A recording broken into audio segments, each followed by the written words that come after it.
Did you know that the salmon on your dinner plate probably isn't naturally pink? Without special additives, farm-raised salmon would actually be white or gray. The pink color you see is carefully added to their feed. Let's discover the surprising truth about where salmon gets its famous hue. Here's the shocking part. Without any special treatment, farm-raised salmon flesh would naturally be white or gray, not the beautiful pink we expect.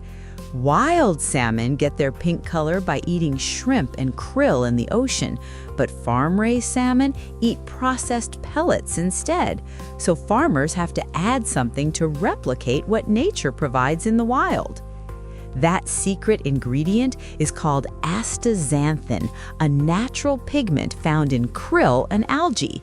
Farmers mix synthetic astaxanthin directly into the salmon pellets. When the fish eat this feed, the pigment gets absorbed into their muscle tissue, turning their flesh pink or orange.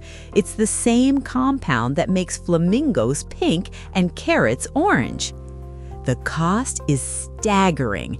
Astaxanthin makes up nearly 20% of the total cost of salmon feed, making it the single most expensive ingredient. Fish farmers use a special color wheel tool to control exactly how much pigment to add, treating the salmon almost like cans of paint. Consumers will pay up to $1 more per pound for deeper pink salmon, which is why farmers invest in the pigment. And here's the craziest part. About 70% of all salmon sold in the US is farm-raised, meaning the vast majority of salmon people eat has been artificially colored. Without astaxanthin, you wouldn't even recognize it as salmon. You'd see a gray or beige fish that nobody wants to buy. Want to learn more mind-blowing facts like this? Visit Sikho.ai for fascinating content that will change how you see the world.